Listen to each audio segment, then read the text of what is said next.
Hey YouTube, it's John. So one of the things that I've been trying to figure out is what kind of camouflage actually works best down here in South Texas. So by my determinations, I've got a answer that, I don't know, it's all right. It depends. So first off, I want to thank you guys for tuning in. It means a lot. Second off, it's only, I think, 100 degrees today, so a little chilly for down here. Either way, I picked up this mission hat from Amazon. Actually, my dad bought it for me, so thanks, Dad. It was $20. It's a cooling hat. You pour water on it, wring it out, wear it. It's good for about an hour, 2 hours. I've been throwing it in the freezer and then popping it on when I have to do the outdoor things, and it's been exceptional. Absolutely love it. So highly recommend that. So yeah, as far as camouflage out here, it really depends. There's a number of factors, at least in my opinion. I think the biggest one is climate, what your terrain looks like. I think that those are important. It hasn't really rained down here in a month, 2 months, so you do see some greens, like you know, this tree there, this tree here. There's a couple spots where the grass is green. I think there's an underwater spring there, but I'm gonna find out sooner than later, hopefully. So you'd expect a lot of tans, a lot of browns to work well here. You can tell I have a khaki colored hat that, it works, kind of. I don't know. Foliage. You know, what works in hill country might not work in the desert or in the plains or on the East Coast. You know, the terrain has a lot to do with it. So moving on from foliage, what season are you in? Are you in the dead of summer and it hasn't rained for a couple months? Expect a little more of the browns to come out then. Is it springtime and it's just raining exceptionally, like an exceptional amount? If that's the case, you're gonna expect a little more green to come in. So, you know, you're not gonna try to wear the same camouflage in the dead of summer as you would in the middle of winter. I mean, you might.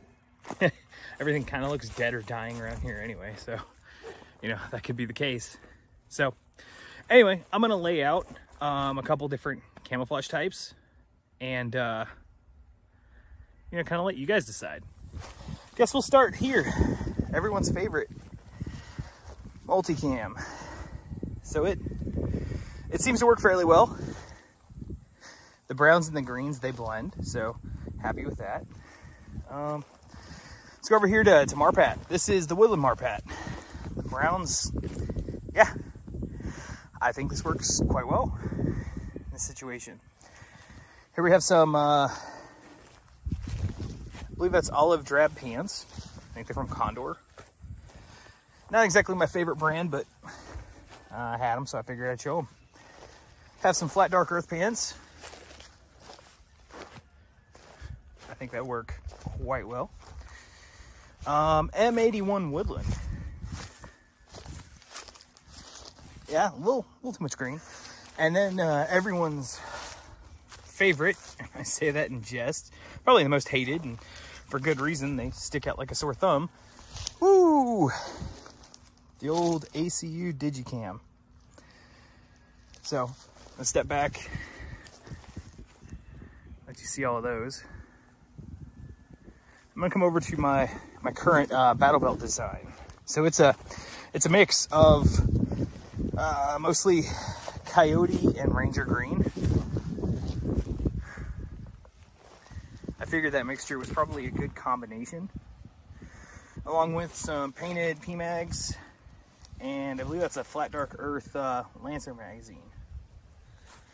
So I wanted you to be able to see those. Get everything from another angle, so you can kind of see what blends and what doesn't. It's also important to walk away a little bit. A little bit of room. All right, so this is little bit more green involved, a little bit of shade. Yeah, a little bit more green, a little bit more shade involved. But here we can kind of see everything. Try to keep my shadow out of it. Man, the ACU just sticks out like a sore thumb. And all right, so one other spot that I really wanted to show was like a pine forest. This is another spot on my property.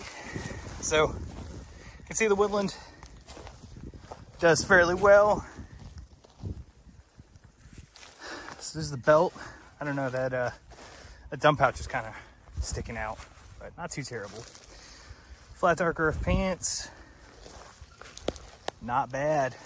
You know, even the green, it's not bad. Multicam, it kind of sticks out. I don't know if there's enough browns in there to actually make it blend in. Probably my favorite. Oof.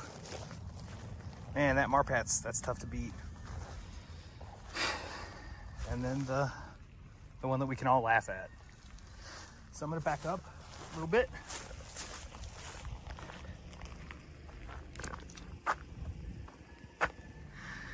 So anyway, I think at distance it's important to look at things farther off. Kind of see where they're blending, because they look a little different from when you're close up. Water bottle for reference.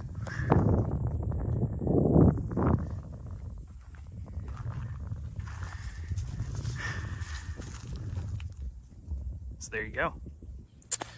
All right, guys, so I'm back. The camera actually got a little too hot out here. So I know I only showed a little bit of the terrain options that you might run into in South Texas. Was it scientific? No. Are there other scenarios where certain camouflage types might have advantages? Absolutely. I mean, we could talk about night, we could talk about IR, plenty of different options, but hopefully this gives you a place to start. You know, keep in mind your terrain, your climate, the time of year, the foliage, you know, all of it plays a very important role. So, that's about it. If you guys have any comments, please leave them. Definitely would love to hear that feedback. Yeah, give me a thumbs up. Give the chickens a thumbs up. Here they are, some of them. But yeah, hopefully this gives you a good introduction to camouflage in South Texas and all the different options that you have. Are there any wrong ones? Well, yes, ACU, as we saw. But other than that, I mean, it's really up to you. If there's any other camo patterns that you'd like to see me do, let me know. I think I want to get into some ATACs. I think that'd be really fun. Yeah, so let me know in the comments. Give me a thumbs up. And yeah, that's it. Thank you guys for watching. Hope you have a wonderful day. Peace.